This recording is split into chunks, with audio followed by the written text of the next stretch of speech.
ನನ್ನ ಹೆಸರು ಶಿವಣ್ಣ ಅಂತ. ಲ್ಯಾಂಪ್ ಸಹಕಾರ ಸಂಘದ ಒಬ್ಬ ಉಪಾಧ್ಯಕ್ಷರಾಗಿದ್ದೀನಿ. ಇವಾಗ ನಾನು ನೋಡಿದೆ ಇಲ್ಲಿ ಈ ಮತ್ತು ಕುಳ್ಳೂರು ಮತ್ತು ರಂಗಚಂದ್ರ ಈ ಜನಗಳ ಪಾಪ ಇಲ್ಲಿ ಕಮ್ಮಿ ಅಂದರು. ಇಲ್ಲಿಂದ ಈ ಅಡ್ರೋಡು ಕುಳ್ಳೂರು ಅಡ್ರೋಡಿಂದ 2:15 ಒಂದು ಬಸ್ಸು ಬರ್ತದೆ, ಗೌರ್ಮೆಂಟ್ ಬಸ್ಸು. ಇವರು ಈ ಕುಳ್ಳೂರು ಅಡ್ರೋಡಿಂದ ನಡ್ಕೋಬೇಕಾದ್ರೆ ಸುಮಾರು ಆನೆಗಳ ಕಾಟ ಜಾಸ್ತಿ ಇದೆ.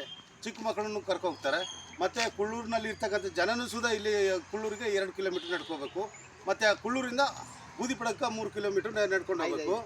ಅದರಿಂದ ಟೋಟಲ್ ಇವ್ರಿಗೆ 5 ಕಿಲೋಮೀಟ್ರ್ ಐತೆ ಈ ಬೂದಿಪಡದ ರಂಗಚಂದ್ರ ಜನಗಳಿಗೆ. ದಯವಿಟ್ಟು ನಾವು ಇಲ್ಲಿಗೆ ಆ ಗ್ರಾಮದ ಜನರು ಎಷ್ಟೇ ಸಾರಿ ಹೋಗಿ ಆ ಡಿಪೋ ಮ್ಯಾನೇಜರು ಕುಮಾರ್ ನಾಯ್ಕ್ ಅಂತ ಎಷ್ಟೇ ಸಾರಿ ಹೋಗಿ ಕೊಟ್ಟರು ಅವರು ಮನವಿ ತಗೊಂಡು ಆ ಬಸ್ಸಿಗೆ ಶನಿವಾರ ಭಾನುವಾರ ಬಸ್ಸೇ ಕಳಿಸ್ತಾ ಇಲ್ಲ. ಇಲ್ಲಿ ಮತ್ತು ಚಿಕ್ಕ ಮಕ್ಕಳು ತಾಯಿಂದರು ಕರ್ಕೋಗುವಾಗ ಆನೆಗಳು ಸಿಕ್ಕಿ ಅವ್ರಿಗೂ ತುಂಬ ಸಮಸ್ಯೆಗಳಾಗಿದೆ.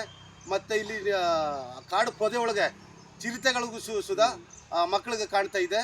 ಅದರಿಂದ ದಯವಿಟ್ಟು ನಮ್ಮ ಶಾಸಕರು ಹೇಳಿದ್ದಾರೆ, ಮತ್ತು ನಮ್ಮ ಉಸ್ತುವಾರಿ ಸಚಿವರು ಹೇಳಿದ್ದಾರೆ, ವೆಂಕಟೇಶ್ ಸಾಹೇಬರು, ಮತ್ತು ಶಾಸಕರಾದ ಪುಟ್ಟಣ ಶೆಟ್ಟಿ ಸಾಹೇಬರು ಡಿಪೋ ಮ್ಯಾನೇಜರ್ಗೆ ಹೇಳಿದ್ದಾರೆ, ಶನಿವಾರ ಭಾನುವಾರ ಪ್ರತಿ ಸಾರಿನೂ ಆ ಗೌರ್ಮೆಂಟ್ ಬಸ್ಸನ್ನ ನೀವು ಅಲ್ಲಿ ಆ ಕಾಡು ಜನಗಳಿಗೆ ಕಳಿಸ್ಕೊಡ್ಬೇಕಂತ, ಗಿರಿಜನರಿಗೆ ಆಡಿಗಳಿಗೆ ಬಸ್ ಹೋಗ್ಬೇಕಂತ ಹೇಳ್ತಾಯಿದ್ರು. ಅವ್ರ ಡಿಪೋ ಮ್ಯಾನೇಜರ್ಗಳು ಕೇಳ್ತಾ ಇಲ್ಲ. ದಯವಿಟ್ಟು ಸಂಬಂಧಪಟ್ಟ ಇಲಾಖೆ ಅಧಿಕಾರಿಗಳು ಈ ಕುಳ್ಳೂರು ಗ್ರಾಮಕ್ಕೆ ಮತ್ತು ರಂಗಚಂದ್ರ ಗ್ರಾಮಕ್ಕೆ ಶನಿವಾರ ಭಾನುವಾರ ಬಸ್ಸನ್ನು ಕಳಿಸ್ಕೊಡ್ಬೇಕಂತ ತಮ್ಮಲ್ಲಿ ಕೇಳ್ಕೊತಾ ಇದ್ದೀರಿ.